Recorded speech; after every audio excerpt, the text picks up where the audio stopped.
Stevie Kalinich's home of art. Mountains of art that have been created during the pandemic. Beautiful. I think it's some of your greatest works, Stevie. With my son Joshy here with Stevie Kalinich. Hey, Stevie. Yeah. You can pull it out. Stevie. Hi. Hi. How's it going? It was fantastic. I'm lovely to have you on. Here's a good box, Josh.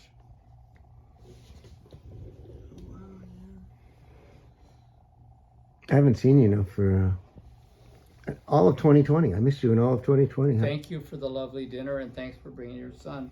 Thanks for coming. Great inspiration to me. I'm just amazed by all the art you've done. You know, other people just were getting depressed or crazy the whole time. You're doing all this art. It's really. No, I already was that, so I just. But it's really great. It was beautiful. Thank you. So, I was asking you before, and for me, it's hard to do good creative work if I'm not really happy. When I am happy, that's really when I do it. I'm not always happy, but I'm happy a lot. But I have sad moments. I have dark moments. I had moments when I think I can't go on. But do you always, even if you're not feeling happy, you work on the art? You paint? Yeah, it gives me relief and joy, and it takes me away sometime from everything. Makes you feel better? Sometimes better, but sometimes just peaceful or able to survive. So do you paint all different times of day? Do you paint in the morning? No set time. Yeah. No morning routine. No apple before breakfast. No nothing. Is there a best time of day for you that you like to work? No, I like the light a lot, and I like the dark. I know painters say light, and I do like light, but I like the shadows too. The shadows influence not only my painting, but my writing. How so? Because the shadows evoke certain emotions and moods for me, and maybe capture it in a brush stroke. We're looking at all this work, and there's so much joy in life, but there's also a lot of darkness and people struggling. And there's people that have gone through Holocaust and survival issues, and there's people that are happy. There's people coming to America and other lands. There's little characters, maybe they're invisible, but they're all around us. They're not like people, but they might be people. And they emerge in my paintings for me. Or some don't even have a face, but they're human. I mean, are close as I can get. They're the combination of human and color and spiritual. And darkness. When you're painting these, do you discover it while you're painting it, those faces, or do you see them? I would say I discover. Once in a while, I'll try to do a representational. I don't enjoy it as much, but I've done a couple of good ones. I'm not that kind of a painter. It's not that I can't, maybe I can't, but I find it more interesting to come up with people say, how don't more of your paintings smile? Well, there are smiles in some of them if you look, but my kind of smile. But I'm not always a smiling person. There's a lot of serious stuff in life, and there's a lot of joy. But all of these now have characters, and you know where they're from different parts of the world. Or do you know that after you paint them, or do you feel that before you go in, or does that happen while you're doing it? They could be from different places, different times, rather than one time I see some. It's like when you get that test of all your blood samples. Like one time they're Asian, one time they're Korean, one time they're Chinese, one time they're American. You know what I mean? It's not, they're always the same. Like the Holocaust ones, for example. Well, those come to me as the faces evoke in me what I think of some of those faces that I saw.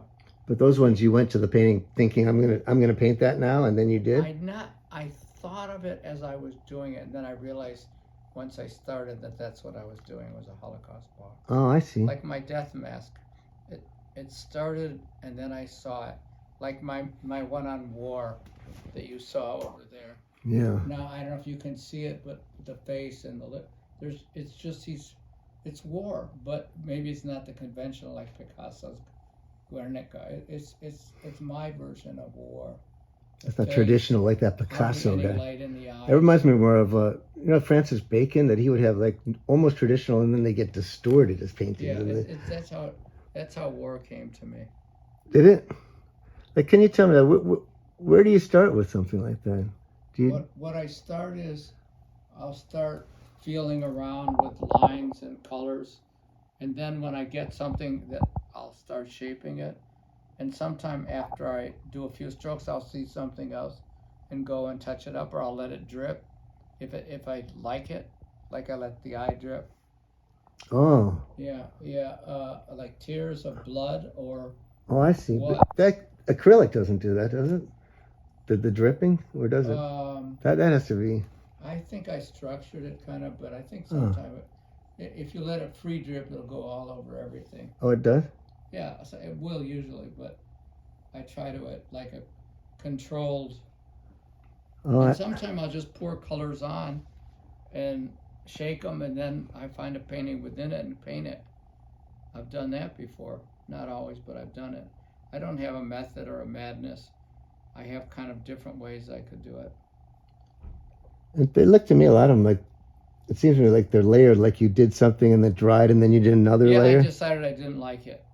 Oh, that's not intentional when that happened? It looks like many of them are done that way to get that effect. Some are done that way, but some of them I didn't like when they happened. But like some of these long ones that on the floor, you can't see them, but they go like 6 feet, 5 feet. I just saw, like that one's on marble, that one over there.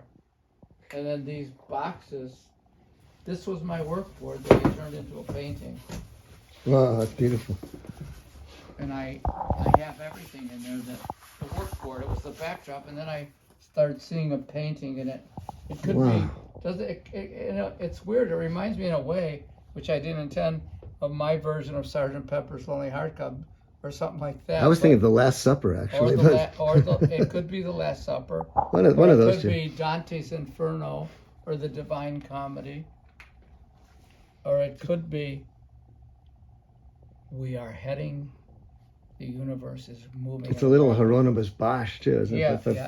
But more fun, though. It's not as demonic. Fun. And then here's the elephant. But something like that is so elaborate. That must have taken a lot of time, right? Like the one you just showed us. Yeah, that took a lot, because it was my work board for years, and then I turned it into a painting. What do you mean by work board? This is where all the drippings off my canvases. Then I said I'll turn it into an oven. Oh, let me see it again. Now that I know that, can I see it one more time? Oh, so it had a bunch of drippings, and then. Yeah, well, and then I straightened them out, or I left like this in there, and then this guy, I love him. I mean, isn't he like a nice guy? Which guy? The one with the colorful orange there, in the striped outfit. Yeah, the center, the center of the painting. Yeah, he is the center of it. And then this guy, and then this guy, and then this guy. And then I discover little faces that you might not see, that are not wanting to be full faces, but wanting to express that they're present. And each number of space, like look at that one, cute little face. See the little lips and next to them. Then here's a ghost one. Yeah, so much detail. Yeah, and there's stuff there. Wow, and then there's that one with the elephant. The elephant, wow. That was also a discovery. The elephant? Yeah, there are not a lot of animals in this, or are there? I haven't seen. Yeah, no, and there's the writer of the Apocalypse.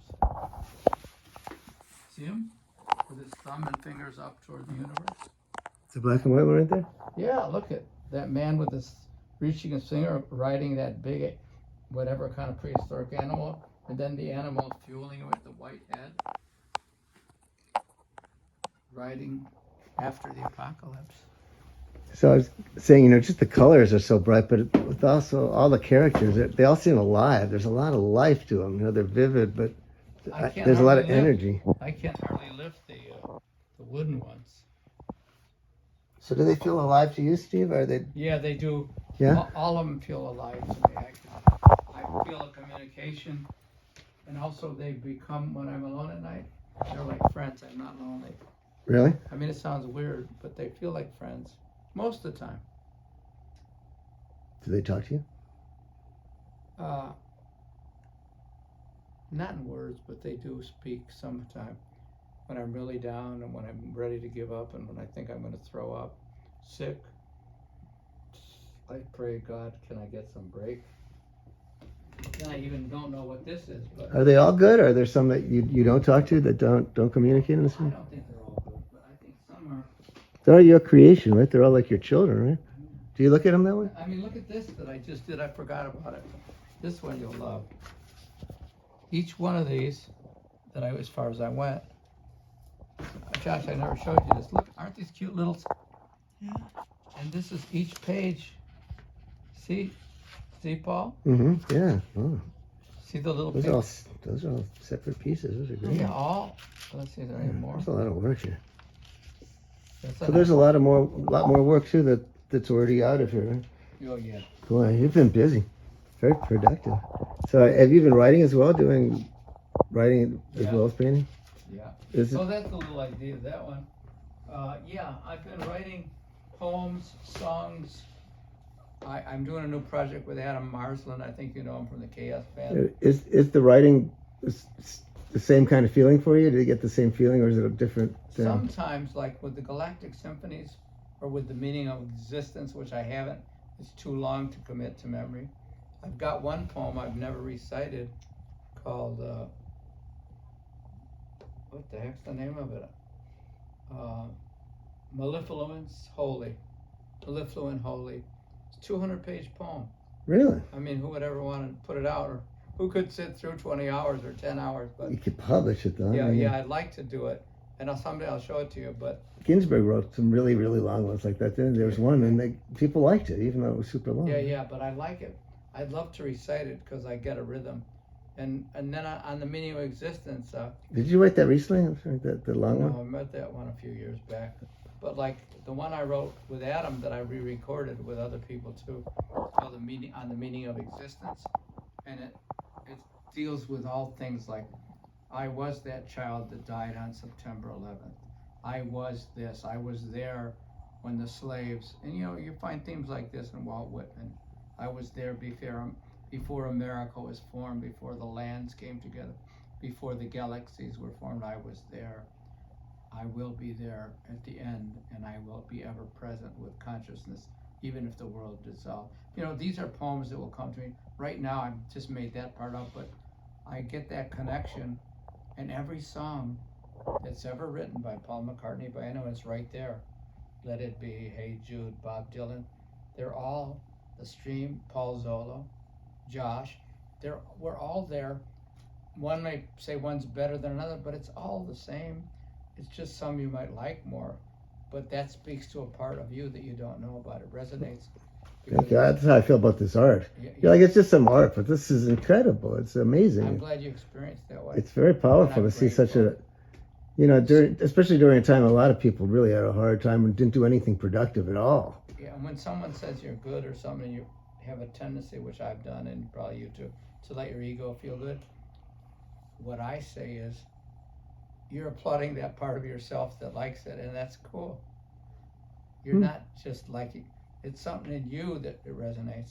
So, as humans, we want to take personal credit, but we don't have any link. The universe gives us that. We claim it, but it'll be there before we're gone and after we're dead. I don't really entirely agree. I think it gives you the energy, but it goes through you. And no one else could have done paintings like this. I mean, I think it's a combination. I know, I'm talking about the. But I know great artists that always want to take themselves out. I can't own this. You're probably right. But this is very much you. It's whimsical. It's through my own individual channel. It is. You're probably right. I'm not. I mean, you're tapping into that stuff. I don't mean you're not. But you have it's similar to your poetry. You can see Stevie in this. It's very serious and somber and some scary, but a lot of it very whimsical and funny, but it's all colorful and vivid, and a lot of people. You're interested in all kinds of people. Like that little. It's not random that it came from you. Thing. I never even finished it, but that's like just a random thing. It's hardly anything. A few splotches of color, but I get a lot out of that. Whatever it might be. You could ask me any specific question. I can walk around. I can do whatever you want. Do you have a favorite color? No, I love oranges. I love yellows. You went right to oranges first, though. You said orange first. And golds. I love orange. People don't mention orange usually I first. like a lighter blue and a lighter green. Yeah. But sometimes I like dark and I like yellow. Are there any colors you don't like? No, I like black too. I like green. But I like them. I think I'm more prone toward the oranges because when I'm down, they give me a lift. But sometimes the dark grounds me. It's not always a negative. Darkness or dark energy can ground you so you don't fly away in some fantasy land or on a drug high or something like that. The black can pull you back to the earth and not just crush you Mm. if you see it through. People think black always represents evil or bad, Black but it can doesn't. ground you, I think, center you to the earth. Sometimes we fly away too much, and that's why we don't realize our dreams. We also need to be grounded. That's my theory. You don't have to agree. I've always known you were a poet and a songwriter, but I didn't know about the visual art until recently. But have you been doing visual art your whole life? After 70, it kicked into full gear. After 75, it really kicked in. Is that right? And now it keeps kicking in more. I feel like I'm a child just beginning with my art. Maybe that's why I seem like so excited about it. It does have a child. That's why I relate to you, Josh, because the kids are where I feel I am, that I finally am at their level now, but I wasn't when I was at that age. It's not childish, I don't but mean a kid, but you know what I mean, that younger energy.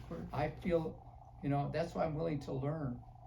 When they hired me to do that show for the Valley Cultural Network, I did the first one. Lori Reimer got me the job, or whatever you call it. And at first they wanted me to be the panelist and they had two young poets.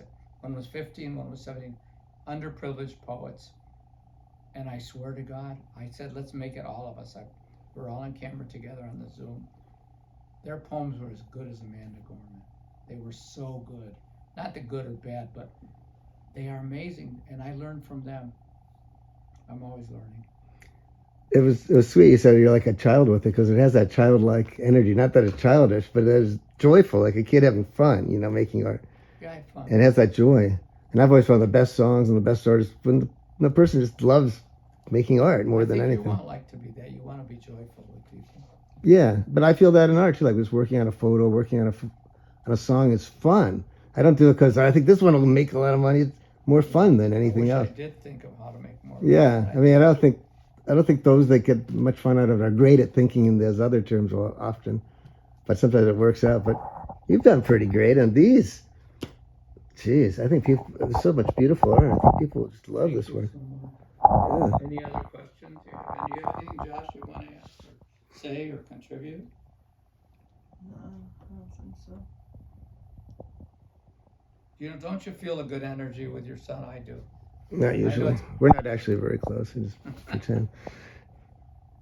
So I found that there's some days I just don't feel like doing any art. But you don't have those. There's no non-art days. Once in a while, I won't do it. Yeah. I don't know if it's a feeling or just I don't maybe have the energy. Right. It takes energy. Physical. And this especially is not. Does this not take more energy than writing for you, or is it the same? I mean, because this is physical work, actually painting. Did you do this one too? Which one? This one? No, the actress Samuel Armstrong. Do you remember her from Dirty Nasty or OC? Did you ever hear that show OC? No. I remember that. Oh, you know what? Let's put the cool air on it. Oh, I love this one, Steve. Wow. The camera really gets these bright. Can you tell me about this one, Stevie? Well, Which one? who's that? Looks like a child to me. Oh yeah, you see the glasses? Yeah. Yeah, it's just a few, kind of a layered child trying to enter the universe and open to you, listening to what you have to say, Wow. taking it all in. Beautiful. Well, I just think it's beautifully. It's very inspirational to see this much art. When you come in, after being out, when you see all this art here, is it friendly? Does it make you feel good when you? Makes me feel good when I've been had a rough day. It's different than when you're a writer. You can write for years and just have it all on the computer, but this is physical. You And just then art. I have my physical journals, the one I want you to someday tell me how to get them scanned, or we're going to do it one day. Well, it's beautiful. Thank you so much. Some people will see this like, what's the trick? What's the secret to getting in touch with art so much and being able to do so much? But I think it's an easy answer for you. It just comes naturally to you. Yeah, I would say so. What do you think triggered the visual art at that age? Why did that happen? Do you know? I don't know. All of a sudden, John Robertson saw one of my lines. Also, I was interested because years ago she was my friend. I worked with her and for her. Vicky Sperry, the artist, the abstract artist, she influenced me a lot. And John Robertson was a mentor of mine. And Vicky Sperry was an abstract artist. She knew de Kooning and Diebenkorn and Matisse and all these people. They were good too, but I like you Fine. better. That's really beautiful. It's joyful work, you know. It makes you. As soon as I My came in, I friends- felt happy. My friends helped me a lot. Chip Rosenblum, Brendan Crane, David. To me, I can really see you in these. I mean, they seem connected to your work. Do you see that? I mean, it all Yeah. seems part of the same. I could see a lot of it, and I always put my hats around because they go with. Some of my hats go with my paintings. Isn't that weird? Yeah, so that's you. There's a relationship. The hats and paintings. Well, it's great to see this. It's really beautiful. Congratulations, doing so much work. Any other questions?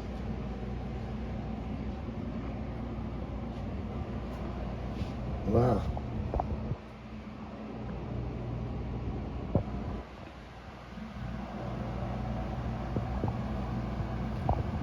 And with a poem, you could write it and people could take it, but you still have it. How does it feel for you if you sell a piece and someone takes it into their home and it's gone? Does that feel different to you? Because it's a It physical. feels good, but I kind of release it once I let it go. And I'm waiting to see what will the next thing happen. What will be next? Have you photographed the ones that are gone already? Someone did, but I haven't. There's a lot of them have slipped through the cracks. But also, I like to know what does this mean? What will it mean to someone? What does it mean to me? And can it do some good and energy in the world? Can it make someone smile or laugh or feel sad or be touched? Can I touch someone with some of my art? And I want to do that if I can. I know everyone won't, but I'd like to do some. I think it definitely has a joy. People And if I could send a ripple of joy into the world, yeah. like my friend Brian Wilson does, I'd love to do it. I don't think everyone's capable of seeing art and taking joy, but a lot of people are. And they just have to see it. But it's amazing work. I mean, it's great. I love too. I mean, that you paint on all these surfaces. You get all these boxes. And I do paint on canvas, and I'll be painting more on canvas. But what gave you the idea to start doing that? Was that just I don't know. It just hit me to do it on everything. I don't know. I didn't read it. They were sitting around the house, and I felt I don't want to throw these in the trash all the time. It works. I love that. They're like came to me to do it. they're like pyramids of art. All the way you have them all over. Do you move them around, or do they always stay in one place? I move them all the time when I want to get a different view. You did too? Like Molly Barnes said, the big one stacked up could be an installation piece, like Yeah. 6 pieces. I could do a whole series of these as an installation, and they would charge for the whole piece. And people Yeah. could arrange them they want in their house and then set them. Do you know if LA has any art museums? Do you know? I'm joking. I mean, this is living art here. You know, it's really very inspirational and great. Thank you. Thank you. Congratulations. So great to see you again. Thank you, and it's great to see you and your son. And Yeah. I'm grateful for everything. Thanks for the dinner, too. Grateful to be And with you, also, Stephen. my only word could I say one word to people? No, that's it. We're done. No. Students, I encourage everyone, if you want to express something, don't think it's good or bad. Just do it. I know I can give one example, which I told you. I know you're probably tired of hearing it. I did a song once called Whoppin' and Boppin' with Lucy Jones with Brian Wilson. We had so much fun recording it. He used my voice. It's not the greatest recording, but we had so much fun and the joy it did. A lot of fans say it's terrible or this or that. They're wrong. But they don't realize the joy that Brian and I had. That's important in art, is having the joy, not just producing a great work of art. That's my view. Absolutely. But people do feel the joy. Like this. When you do it with authentic passion and joy, it's there in the work. Thank you so much. And Lucy has that. I'm sure a lot of the fans love that. There might have been a couple snarky people that didn't know that it was great, but they're wrong. And I'm grateful. Thank you, Paul. But this is amazing. Mazel tov. Yeah. But if the museums do get you and everything, you become a famous artist, will you become like not a nice person if you I don't plan changing, Good, good. I knew that wouldn't happen. and I don't. I can't even get Stevie on the phone. He won't even talk to me anymore. Yeah, he can't hear anymore. Yeah. Thank you so much, Paul. Thank you, Stevie. Love you.